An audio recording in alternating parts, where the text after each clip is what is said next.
Where does it focus on? Corner? It's or kind of here? weird. The camera's this way, so Talk to everybody's back. pretty much. I would put you upstairs, but we have an ALC meeting today. Right.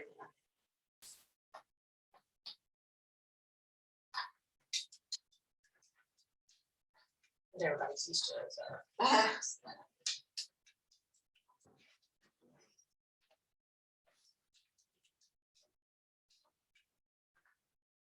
Can it be focused maybe? Can adjust it. What do people usually do? You can Go either back sit there? here or just like right here. I'm not gonna sit. I was gonna stand. You can stand. I mean, they don't have to see your face. Some stand in the back, some just sit up here.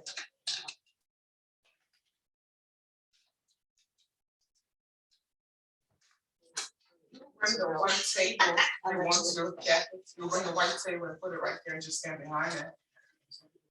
Well, what I'm concerned about is, all the chairs are facing this way, but the camera is facing that way. Yeah, so you bring a white table, you talk, and you can like look to the sides, you talk to us, look to the front, kind of like that, that might help. Okay. Okay, whatever. However can make you successful to help us. Right. Help me help you.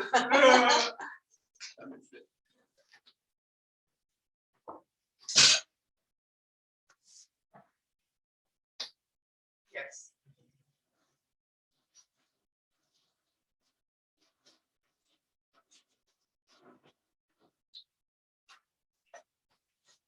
Okay.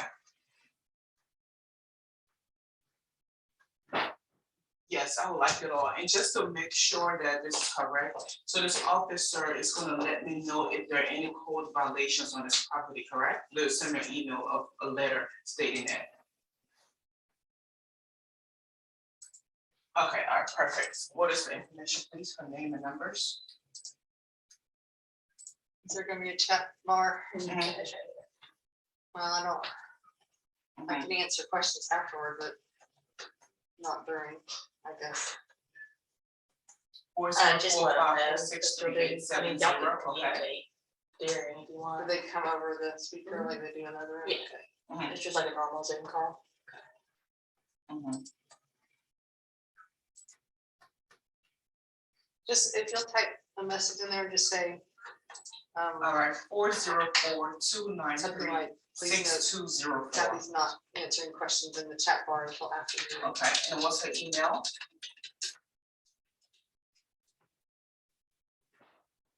Or to do it, over the noise.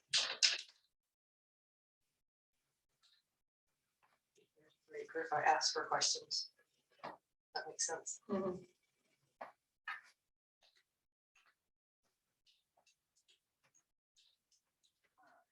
So I have office numbers 404-546-3870. Cell phone number is 404-293-6204.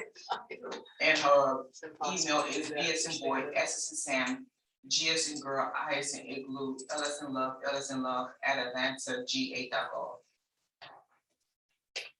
And what's her name? Jill?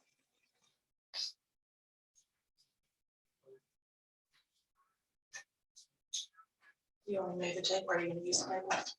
I don't know. Okay, all right, thank you. So you could like stand right here, so I can still see you.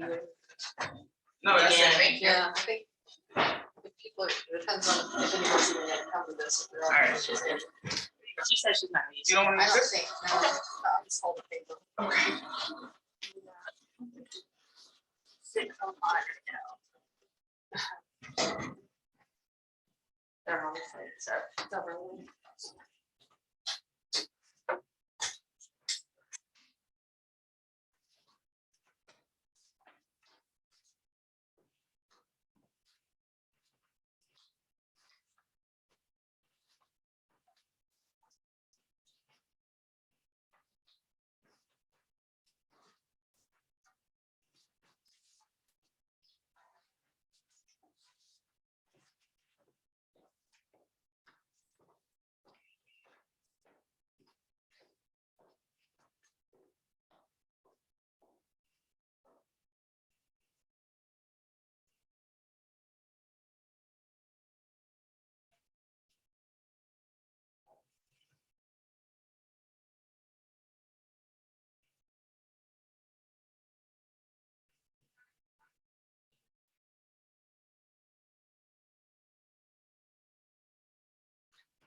So it looks like I made some people do. Yeah, we have a lot of people online. Yeah. That's good. Are you ready? Oh, yeah, go for it. Did I give you one of these? Okay. Good morning, everyone. You all see me okay? Yeah, I see me. Okay. My name is Kathy Sturbeck, and I'm a CPA that specializes in real estate. I've done several trainings here at your office previously, and one of your real estate agents asked me to put together some expenses that real estate agents can deduct. So I made a list. I believe Kimberly put a PDF up on for you to download, which is the list that I'm working from. And the people here in the room will get the list as well. And it's just I was being really cheesy. It's the ABCs of allowed expenses. So I had to have some little tick to do. And we can go through these expenses quickly. And I'll also take questions. If you have specific questions about something directly related to you, I'd be more than glad to speak with you, probably offline, probably another meeting, not at this one, because this is kind of a general meeting for just ideas of the expenses you can write off. So has everybody got their PDF that they can see? Or you can't see that, so let's just dive in and start working with the expenses that it's listed on my sheet here. So ABCs of allowed expenses. A, accounting fees, tax preparation fees, my fees. They're all deductible to your business because you're doing accounting and you're getting help with your business. And so anything you do for your business, you can write off in your business. B, broker's fees. Your broker's fees that you were, the Keller Williams fees. Good thing about Keller Williams is that they take their fees out of your 1099 before they send it to you. It makes it very easy for me. But you get that big long spreadsheet and you can see all your fees on there. Those are deductible if it's not already reflected in your 1099 as deducted. Commissions to others. I know you work together sometimes. Sometimes you'll have a coworker that you're splitting a fee with. If you're the one that receives that fee in its entirety and you pay part of that fee out to someone else, then you get to deduct that, of course. Desk fees from your broker, the rent fees you pay here in the office for your space, anything for like printing and the other little charges that they give you, all of those are deductible to your business. Education expenses, seminars, your licensing, anything that you do to further your business. If you go to Hilton Head on a seminar, you can deduct not only the seminar, but your expenses driving down there, your hotel expenses, your meal expenses during the seminar itself. If you take a spouse or a significant other, they're not deductible, but FMLS fees and MLS fees. Of course, these are fees that are a part of your business. You have to have those fees and you're charged those fees. I know that Keller Williams puts it on your 1099, but you do have to pull it out of your 1099. It's still included in your total. So it's important to know that you got to pull that out. Gifts and flowers. If you give closing gifts, if you put things in the house for like cookies and things like that when you're doing your open houses, if you give your assistant a gift for help, thanks for helping me, if you give another agent a gift, all these things related to your business are deductible for your business. Home office. This is a great deduction for any business owner because your home office has expenses that are not deductible normally, like your utilities in your home, your homeowner's insurance in your home, your pest control, your lawn service, anything related to the maintenance of your home, you can take a portion of as a home office deduction. Think about if you did rent a space, if you had an office, you still have, trash, you got electricity, you got water, you've got all these, the CAM expenses that are deductible. So that's what this is for a home office. You can deduct a portion, the business portion of those expenses related to the maintenance of your home as part of your business expenses. Interest expense, any interest debt that you've got. If you have a credit card that you're maintaining a balance on for your business, you can deduct that interest expense. There's also a mortgage interest, again, back to the home office. You can take a portion of your mortgage interest here as well. Just in case expenses like insurance, liability insurance, health insurance, errors and omissions, if you have that, I have that, business insurance. All of these insurances are part of your business and you can deduct them on your business accounts. Keys, super keys, it's a subscription that you have. Those are deductible. Licenses and permits.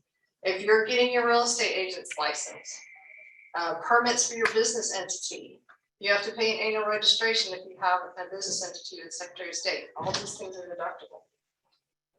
Meals with clients during business activities. I mentioned the travel one. If you're at a seminar, you can deduct the meals that are related to that travel. You can also deduct if you're out showing clients for a day or whatever, the whole deduction for the meal. If you take up the lunch or if you go grab a coffee or whatever, you're taking a break, those things are deduction. If you're away from your office, like if your home office is here or in the Marietta office, and you're away from your office doing research, or if you're looking at other houses or you're seeing other open houses or whatever you're doing, you can grab a meal and deduct that. That's a part of your business expenses. Networking, advertising, and marketing. Anything you do to further your business. If you print flyers, if you print drive-in things that you put into the lawns and such. If you do the ones that you put in front of the house, if you do any kind of marketing where you send out postcards, all of these things are deductible for you. Organizational and startup costs for a new entity. So when you do start up a new entity, which I have another training that I do about new entities, there is some costs involved with that, and those things are deductible to you for your business. You can take those off of your income. A phone in your industry, 80 to 90% of business usage of your cell phone is not unusual. And I highly recommend that you do your cell phone, especially if you have your cell phone on your business card, or if that's how you reach out to people. You need to show, obviously, that you have business use, but the ideal gold standard is to go through your statement for a couple of months and say, okay, business, and figure out a percentage, and then you can go with that. But it's a great deduction because that's one of those personal expenses that you normally can't deduct. QuickBooks fees or other software programs. QuickBooks is a great program. Intuit's kind of a monster, but they have a great product for people, the layman's, to help you organize your documents. So I can do some things with it. But anything like that you use, any other software programs that you use, you can deduct those expenses for those dues. Retirement accounts and investment accounts. If you do a SEP, if you have a 401k and you have an employer match, if you have a company, you can do these things. All those fees are deductible. The fees to that you put in for the employer's portion, you can deduct that as a part of your business expenses. Salaries, wages, and contract labor. Again, back to this entity. If you have an entity and you pay yourself a salary, those expenses are deductible. Payroll taxes are deductible.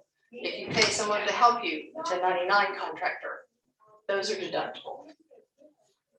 Travel, business-related travel. If you're going to a seminar, if you're going to licensing, if you're doing something to further your business, you've got flights, you've got hotel, you've got meals, you've got mileage. All of these things can be deductible to your business. Utilities for the home office. I mentioned earlier about the home office that you can take a business ratio portion of your personal utilities for the home office.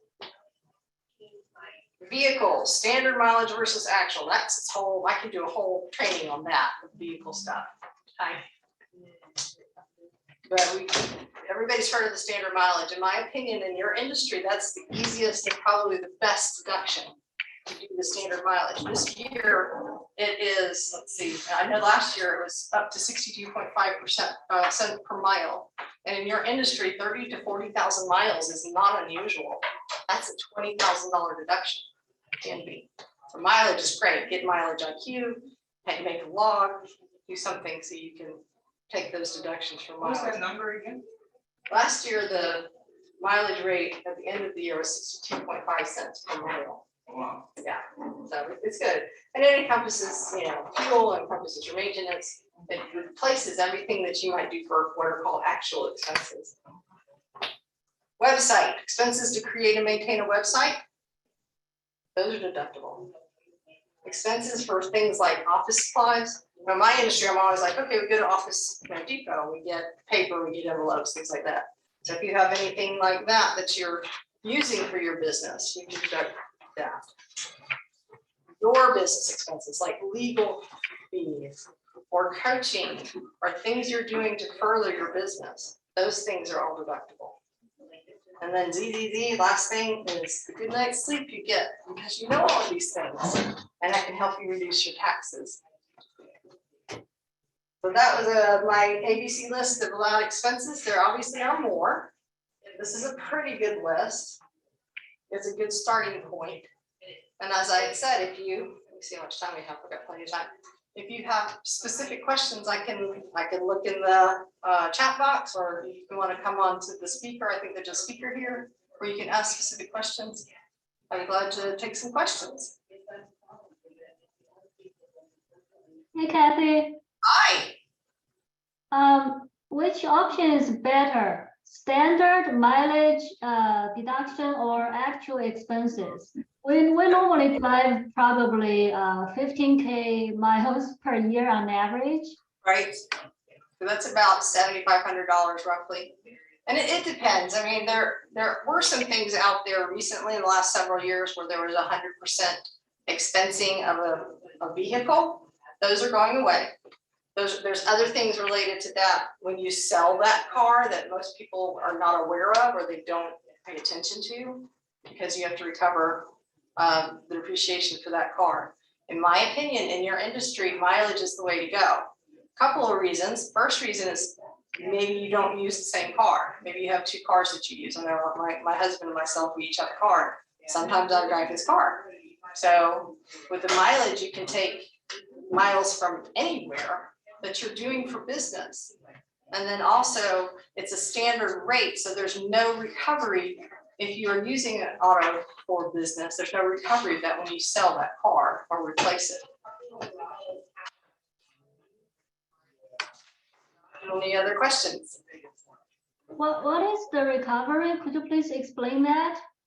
So if you take actual expenses on a car, on a vehicle, when you buy a car, you've heard of the 100% depreciation that a lot of people are excited about recently, correct? Have you heard of that? So if you take, say you buy a $50,000 car and you fully depreciate it in this year, but then in 3 years you sell that car. The short story is that every asset that you have has a life with the IRS. They give it a, like, for instance, a desk is 7-year life.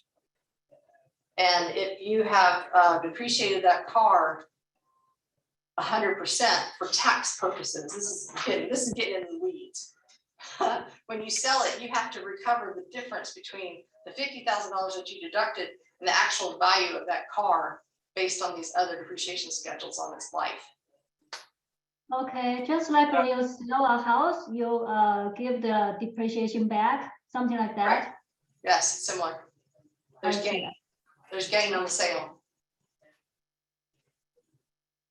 If Okay, you want to thank you. discuss your situation, let's go offline and do it. Again, getting into the weeds, and I'm going to put everybody to sleep.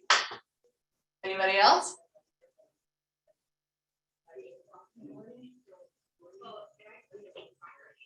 The other thing I talk about, I mentioned this briefly earlier, is in a different training that I've done here at your office, is talking about an entity for your business, having an LLC and being an S corporation. And so if you are a new agent, or if you're an agent and you just have an LLC, I would love for you to give me a call and let's talk about what that would do for you. The S Corp and doing the LLC and putting an entity in place. That is a service I offer. I highly recommend that for any small business that is especially service-based. Like, you don't sell clothes, you don't sell a product, you have service is what you sell. So I would love to talk to anybody who would like to explore that further. I do offer, I'm full service. I am a CPA. I have staff that do, I have bookkeeping, I have, payroll tax returns, I do property tax returns. I will do pretty much whatever you need for me to do for you tax wise. As much or as little as you want. I have some clients I see once a year. I have others I see every single month. So it just depends on what you need. I'm here to help you support your business and help you save as much taxes as possible. That's my goal. Kathy, I have a quick question. You mentioned gifts and flowers for open houses, et cetera. Is there a maximum or a number that we should stay under for that? And also that includes meals with clients. Is it a $25 maximum? I can't remember. So the gifts are $25. Yes, according to the code. If you want to be very stringent with the code. Some of the things that you do, like, in my opinion, the marketing, it's marketing. Like if you're taking gifts to a closing gift to a client, that's more marketing than gifts. I mean, you can classify it that way. So is there a limit on it? If you're taking a gift to your client, you take them a $40 bottle of wine, is that, you can only write off 25 of that? Yes and no. I would be aggressive and take the full amount myself. Because the reality is, if you went to audit, which is what I have to think about, that you could, again, come back and say, well, this is marketing. Okay. I'm pretty confident with that I could go to audit and be in front of an auditor and say, this is what we did with this. Now, if you're given a baby gift, and not so much. Again, it could be marketing. And that's the bad thing about the IRS code, is that it's very gray. There's lots of places, and that's part of my job to help you with. There's lots of places you can push and you can take deductions. If you're sticking to the letter of the law, you're going to pay a lot of taxes. But if you push in the gray areas, we can do a lot better. And if I write off regarding the car, if I write off the mileage, so I don't write off, oil changes and what have you, the maintenance of the car. What about being an agent and running through the car wash when you have to pick clients up, that fee that I pay $35 a month for car washes? Is that deductible? I'm kind of on the fence about that one. For a standard mileage, I usually don't deduct car washes too. Okay. However, it could be that you put that in as repairs and maintenance. I tend to take all the auto expenses and throw them out if we're doing standard. I mean, everything related to auto. We're talking fuel, we're talking tires, we're talking maintenance. It just feels safer, and I've never had any problems with that. I just don't think. I think the auto stuff just needs the standard mileage, especially now. It's getting so high, and you get, if you're driving 20,000 miles, again, it's more than $10,000. Right. Standard mileage encompass everything. I use that Mile IQ app, so I do actual mileage. Yes. So if you do actual, can you do the write-off for the car wash, or is it all the same, what you're saying? Actual would be the write-off of the car wash, yes, if you're doing actual. But if you do actual, you don't need the mileage IQ, because you're doing your fuel, you're doing your repairs, you're doing. Okay, car wash. okay, got you. You're So doing Mile your- IQ is, you say using Mile IQ is the standard. mileage. Okay, got you. Right. Thank you. You're welcome.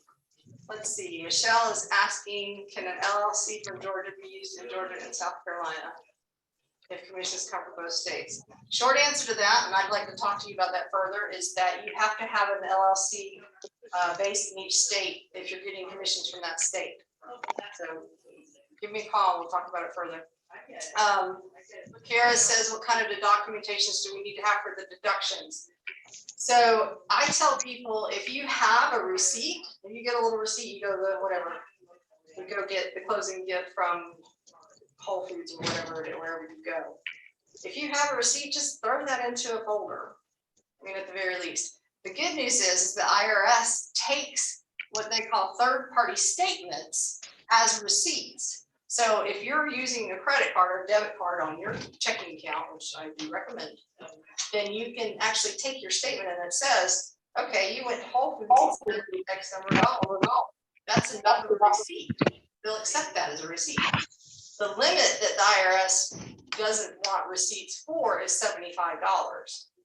So if you go and have a meal at the Mexican restaurant with your client and it's, $30, we don't have to have a receipt. However, if you have a receipt, grab it, stick it in that folder and have it, because I have been to an audit where, yes, it was under $75, and yes, I pulled that out and said, well, according to the code, it says $75 or more is all that you need receipts for. But the IRS agent was like, well, I still want this receipt. Which, you push back on, I push back on, but if you can present that receipt, it's about being organized. An audit is all about being organized. The more organized you are, the more you can show them, the less they're gonna push and dig. That's. Any other questions? I don't see any typed out. Anybody else got a question at this point? I have a question regarding the meal write-off. Yes. So, correct me if I'm wrong, but the Consolidated Appropriations Act from 2020 said that food and beverages are 100% deductible if purchased from a restaurant. Is that Yes. true? Like in terms of we're able to write off 100% of stuff of meals that we get like during work or between showings instead of writing off 50% of it? So, yes, for 2021 and 2022, it's changed back again in 2023, I believe. I work a year in arrears, so I haven't reviewed the 2023 things yet. The deduction, the 50% deduction, that's taken tax-wise. So if you are preparing your returns, or if you're having someone like me, or if I'm preparing your returns, you actually give the entire amount. Don't break it in half, because then I'm going to go in and say half. I want the full amount. So, but yes, and last year, 2022, for sure, it was 100% of restaurant meals. And then it really should be when you're entertaining clients. If you're away from your office is the other time that you can deduct meals, which y'all are always away from your office. So again, an area you can push in my opinion, and you can take some deductions if you're out looking at houses. You need to be able to put onto what they want, the gold standard on the receipt is that they want to know who you were with and what your business purpose was for that meal. Very easy if you're out with clients showing houses and you decide you need a break and you go grab some food or coffee. Not so easy if you're on your own and you're researching, or you're doing a caravan or something. Less easy. But again, a log will save you. Mileage log, meal log. Now you're gonna know, you're gonna be able to, like if you went to audit and the auditor's like, okay, I want to see what was this meal? Why did you have this meal? You're gonna be able to look at your calendar and say, okay, well, I was working with the Smiths that day, and that was the day that we drove all over North Georgia looking for houses, and we stopped for a meal. So if you can make a note on your log or on your calendar, just have a note, a little note that says, okay, who I was with and what we were doing. It'll take you, a couple of seconds every day. Or even at the end of the month, just go through and say, okay, this client, this client. Okay, what about for meals? Like if you're taking your clients out to dinner or you're going out to dinner with clients, can Sure. those be 100% written off too? Yes, at this point, yes. Now that is a tax rule. It's not something that they've changed it for the last couple of years with the COVID and such. It was 50%, which the other lady had alluded to. And it's gonna go back to 50% soon. The other thing about that is it's called meals and entertainment if you're looking at an accounting software. So entertainment is 100% non-deductible last year and the previous year.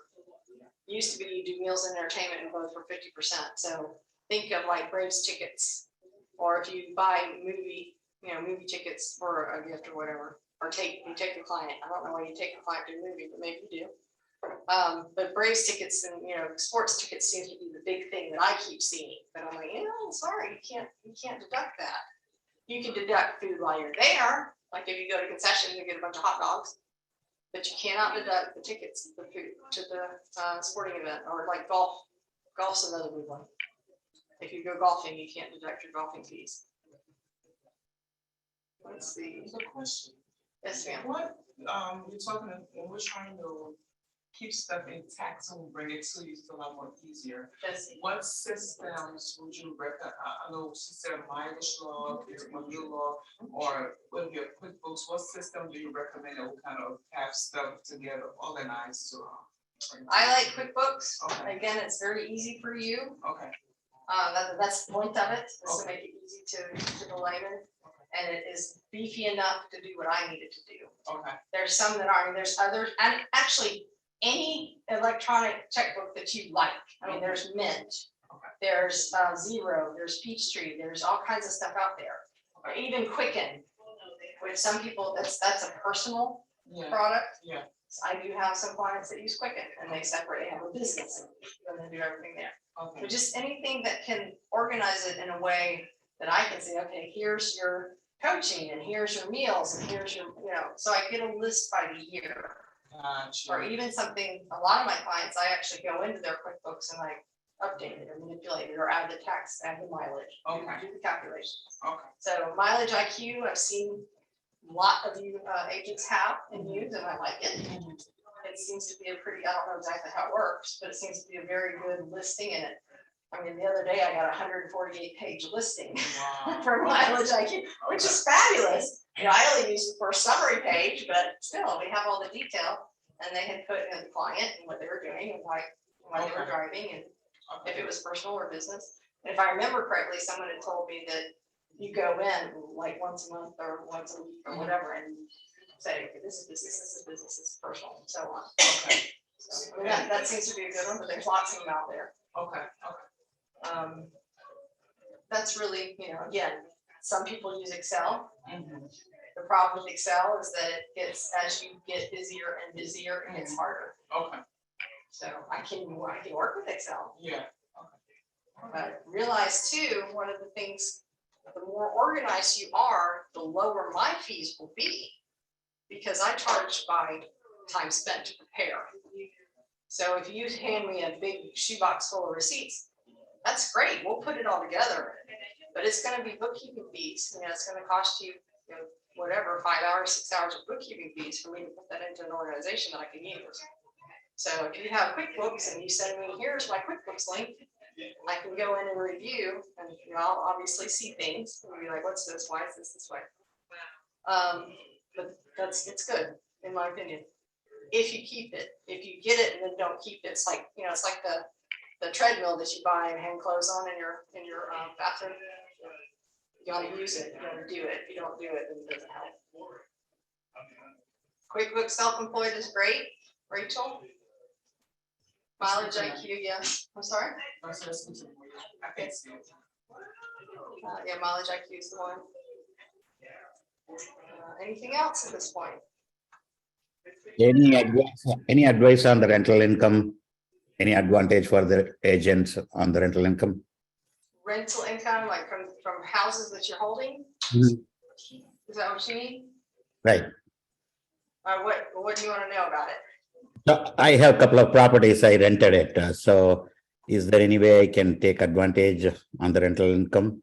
As an Well, the first thing I will say to that, or to the rental income from a house, is that you do not want to have your rental income from your houses in with your agent commissions business. You need to want to have them separated. As far as rental income, you have expenses related to the house. You have the mortgage, you have utilities, you have insurance, things like that related to upkeep and maintenance. Then you can deduct those things. You can do some mileage if you're driving to the house to talk to a client, or you can put it on advertising for renters. There's obviously repairs if you have to repair the roof, or if you have a toilet backup or whatever, things like that. If you use a management company, they take their 10% or 7%, and that's deductible.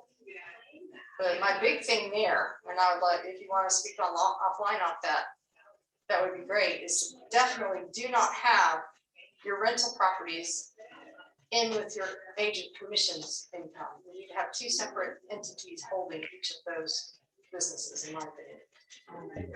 Thank you so much. You're welcome. Any other questions at this point? What percentage of our home office can we write off? Is there a certain percentage, or is that kind of specific to individual circumstance? It's specific to individual circumstance. The code says that they want to take the square footage of the room of your office over the square footage of your house. So in other words, you have a 20 by 20 room, that's 400, and actually the minimum is 300, so over a 2,500 square foot house, you take that ratio. However, I have found, and this works as well, that rooms seem to work better. You get a lot of times get a better ratio if you use rooms. So for instance, say you have a 3-bedroom house, that's 3.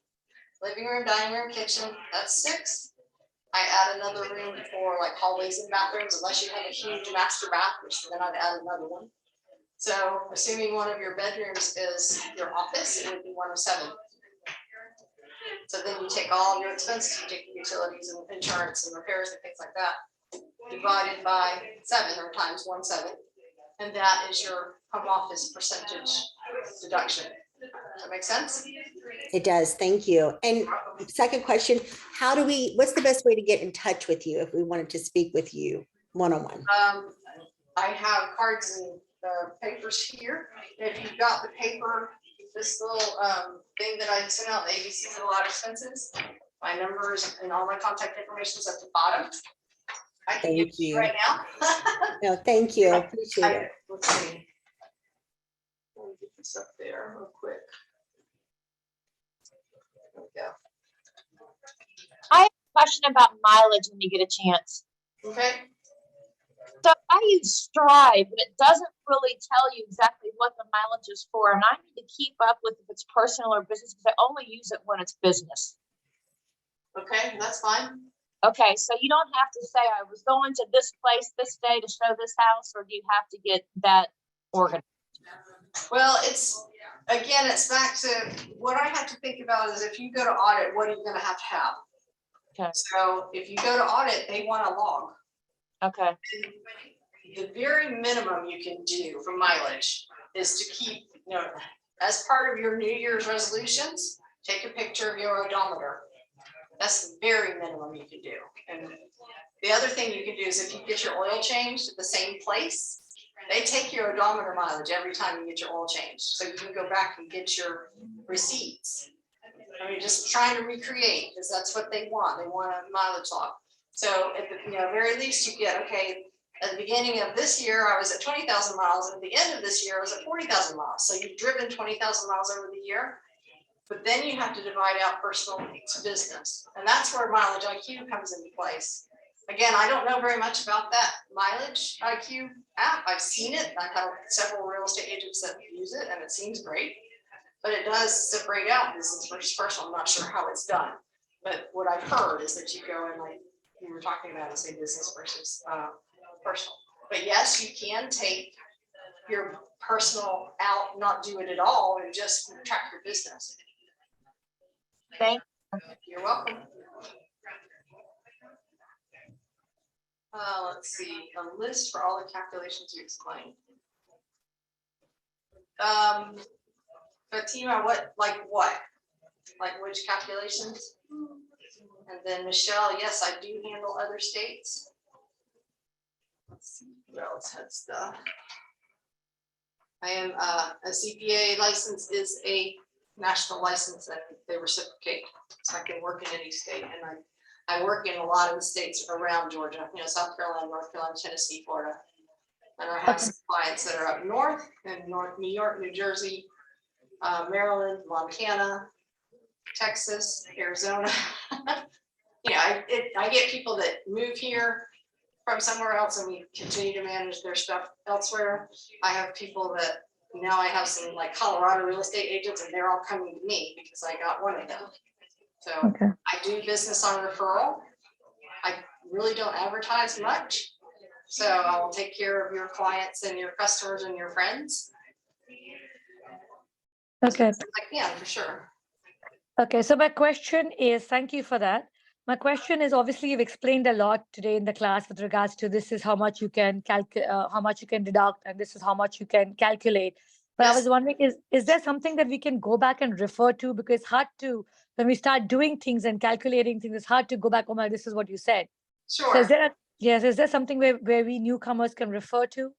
Not that puts it together like this. There's not really like there is a code, there's a publication at the IRS that's called business expenses, and the way the publications work is, of course, the tax code is like what, like 50,000 pages or something stupid like that. But they've got these different areas that they reduce down into like maybe 20 pages. There is one that's called business expenses. And you Okay. just go to irs.gov and go to the search engine and type in business expenses, and it'll take, I think it's a publication 531 or something like that. I don't recall. Okay, Other than thank that, you. you can just search engine, like if you put in standard mileage 2023, it'll tell you, it'll bring it up. Mhm. So hypothetically, if I've heard you correctly, in order for us to have any deductions, a receipt is a must. Because sometimes obviously we don't keep a lot of receipts, but a receipt is a must in order for if there's an audit. Well, what I advise people to do, agents, use small businesses, you've got to get a business checking account. And one of the reasons for that is because the statement that you get from a third party, if you go to Whole Foods, let's say, and get breakfast or dinner or whatever, you're going to have a third party charge saying, okay, Whole Foods, and it was $36. The IRS takes that statement, your monthly statement for credit cards and the bank statements. They take that as a receipt because it's a third party. I mean, you can't go in and manipulate that yourself. It has to be a third party point of sale. Someone's charged and pulled money out of your account to pay for something. But I do tell you, and what I said earlier was that if you have the little paper receipts, please do your best to keep them. You don't have to have them. If it's under 75, you don't have to have them at all. But in my experience, it has been that it's just good to have them. Just keep them. Just throw them in your wallet, throw them in your car, occasionally clean them out, stick them in a folder. Okay, thank you. You're welcome.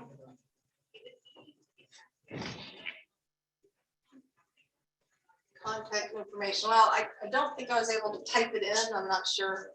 Jennifer, there you go. Right there.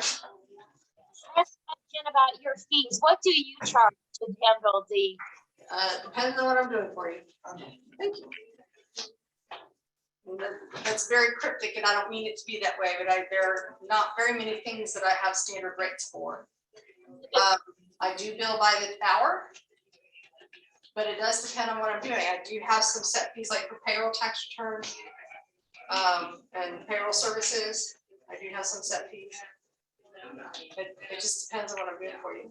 I have myself charges a certain fee. I have staff that work for me, and I of course try to let them do as much as I can.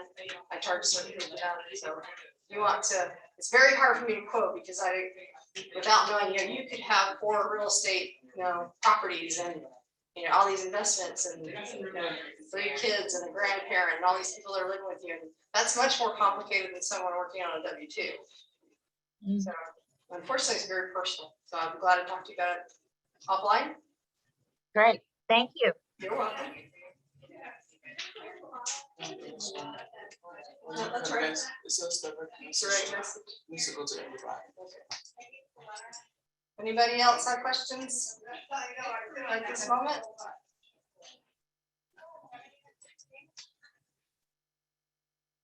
Okay, we're about to get my stuff up. Also, Kimberly has my information. And there's several agents here that are my clients. But my papers, I'll leave some of these papers and my cards and such at the front desk of Kimberly. And they're there, they're available. Anybody else have a question?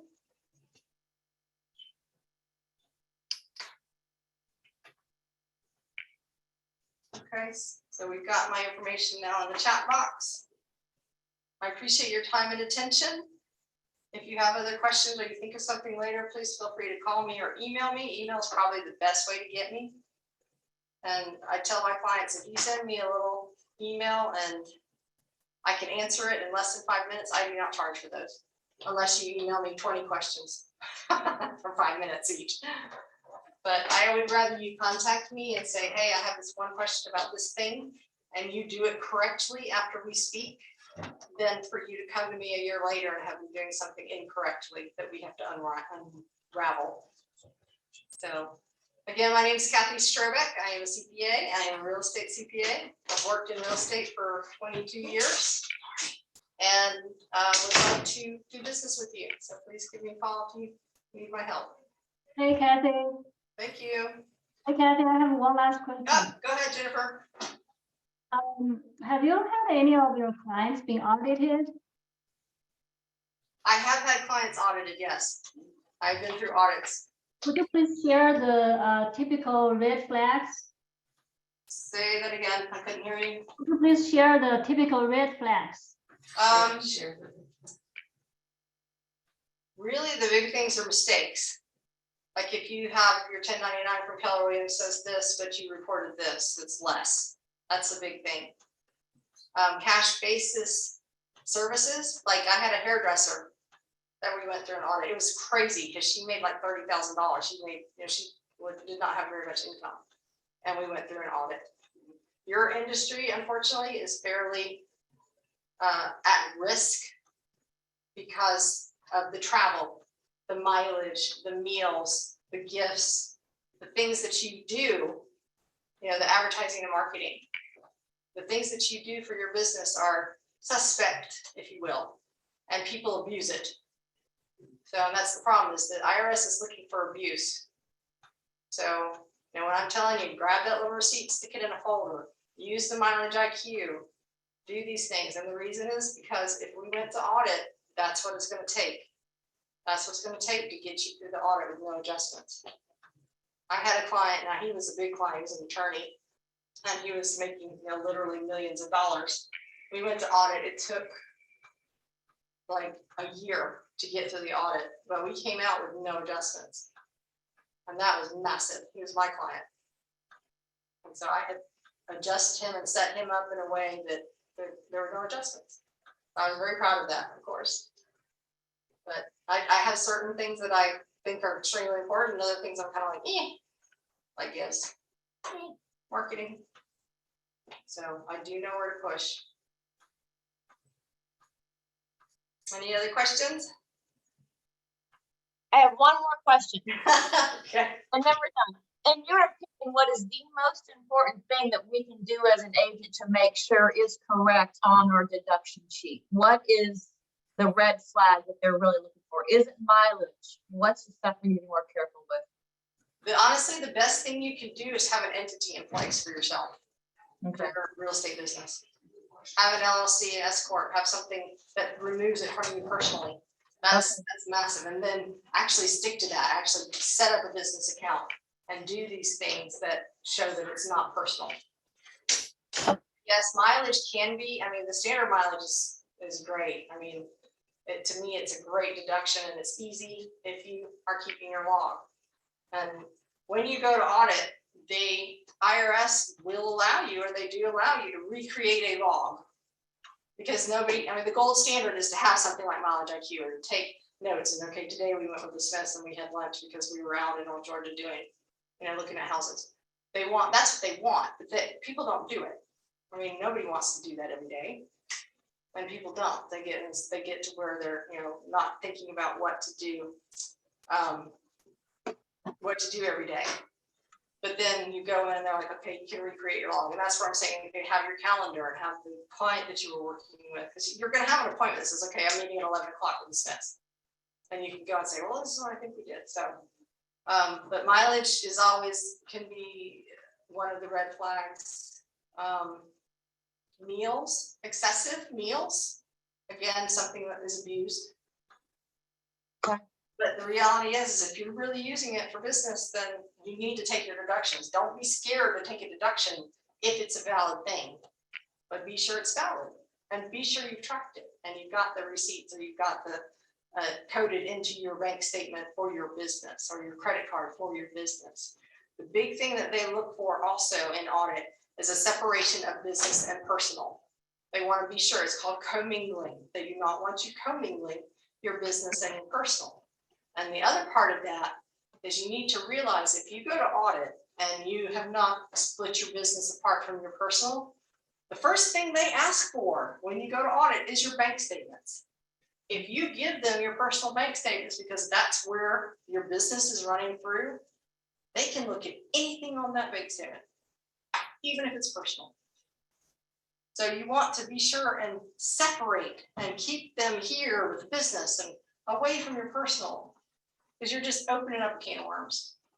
So those are the things, those are the big things, having the entity, having separate bank accounts and credit cards. You know, mileage, yes, keep your log. That's very important, especially in your industry, because it's such a big deduction. And then I think meals is another place. So ideally, we want it to be to where we get our commission check in our business account. Correct. From your business account, pay yourself to your personal account. Yes, And then if you're doing any kind of meals or so, you're swiping it out of your business Business accounts. correct. Okay. Okay. yes. But And the other, I'm sorry, go ahead. The other part of that I think is extremely important is you're capturing your expenses.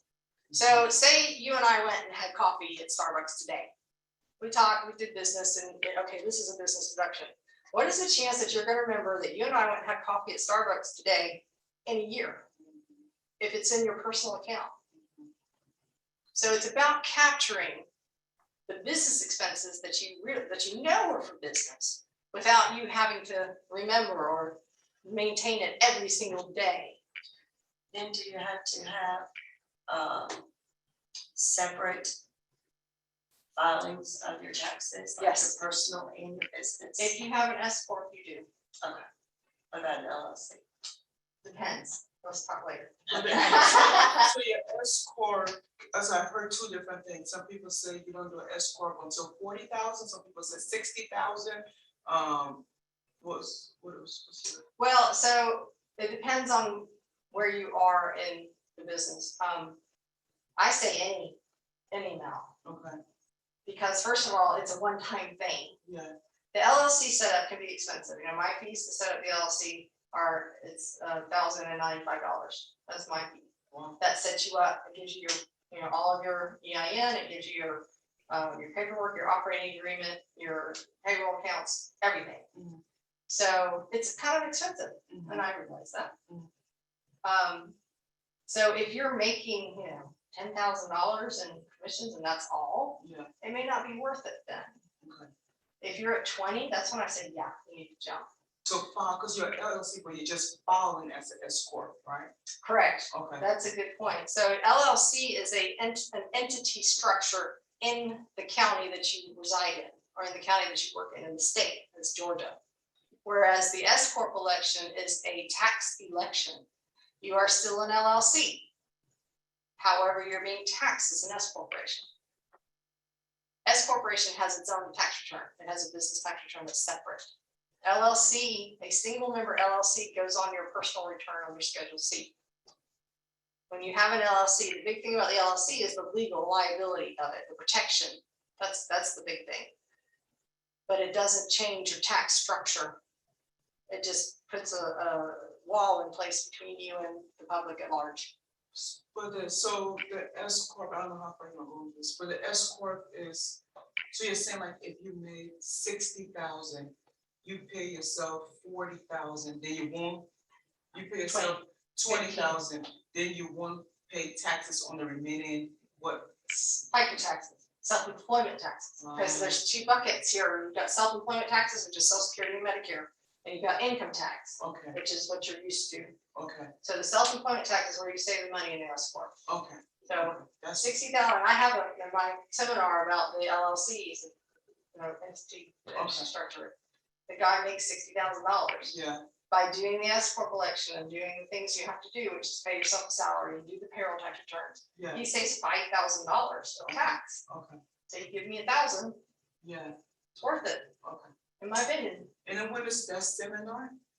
Oh, I did it I can do it again. Oh, I did it in November, I think, here. Um, So, but I think Kimberly's, I've got a series of 3 and I'm trying to add a 4th one that okay, I kind of do as me, you know, Kathy Strobeck coming, here we go. okay. So I can do that again if you just ask her, tell her that you've heard about my seminar and you want me to do it again. On LLC and S corps. Okay, So it's the benefits of organizing your LLC, so. okay. organizing- If you file jointly with your husband, as far as that goes, with the LLC and the S corp, if you file, we filed joint taxes, does that come into play at all to make it more difficult? The only thing that comes into play is estimating your taxes because you've got his income as well. Okay. So the business is yours. If you're doing an S corp, you've got that's your business. You're 100% owner. Has nothing to do with him. When it has to do with him, because the S corp does not pay taxes at the business level. So you file your tax return, there's nothing due at that point because you get 2 buckets of income. You get your W-2 from your business and you get your K-1 from your business. That's when it goes in. You got a W-2, you got a K-1, your husband's W-2, and then all your personal expenses. That's when the taxes come into play and that's when the filing comes together with your husband. Okay. It's a lot. It is a lot. It is a lot. Give me a call. I have 165 companies that I do this with. And the majority of them are real estate. One more quick question. Yes, ma'am. Okay, I'm new as are several of the ladies in there. And I did not have a sale last year because I just started like in November. Sure. And all the things the expenses that I incurred, the class, the test, Yes. all of that, can I deduct that on Yes. my taxes? You can. Even though, but I I'm have looking for another room, so, all right. zero income Yes, as in my real estate business, you can. but I can deduct all that. You can, yes. How about that laptop, that expensive laptop that I had? Yeah. Yes, I do. Rachel, yes, you can do gifts under marketing if it's for like a closing gift type thing. That to me is marketing. That's great. Penalty of not filing quarterly with your LLC. Do you mean, Brenda, do you mean in taxes or what do you mean? Can you expand on that a bit? Yes, I was speaking of in taxes, like you have to have the deadline every quarter. And let's say So- you, What that is, I think what you're referring to, and we may have to talk about this more offline, but when you have an LLC that's electing to be an S corp, one of the things you have to do is pay yourself a salary, quote unquote, pay yourself. When I say pay, I don't mean you're getting a paycheck every other week. That's not how it works. But when you do that, there are quarterly payroll tax returns that have to be filed. So a quarter is 3 months. So the first quarter is January, February, March. Those forms are due April 30th. Then April, May, June, those forms are due July 31st, so on and so on. So there's no penalty per se. You do have to file those forms if you're in that paying of the payroll tax returns, if you're in that series. But there's no penalty. The penalty comes when you owe taxes on your personal tax return and you haven't paid them. You can get penalized for underpayment, or you can have interest if you don't file, by April 15th, and you can have penalties for not paying enough. okay, yeah, I get it. I was just like, I didn't do my quarterly that last quarter. Do you mean an estimated payment? Yeah, estimated So payment. if it's just a 1040 ES, a 1040 estimated payment, then there's no penalties. Okay, Except if they come in and start saying, well, you earned $40,000 this quarter, you needed to pay in this amount. There can be Okay. penalties, but I always ask for a waiver. Gotcha. Okay, thank you. You're welcome. All right, I think we got 6 more minutes. Any other questions that can be kind of general questions? How much money should we be making to do an S corp or an LLC? Is there an amount? No, not in my opinion. Again, back to it's really about setting it up in the first place. Okay. Because if you're a new agent, again, it's kind of, there's some fees that are associated with setting up the LLC and doing the payroll taxes.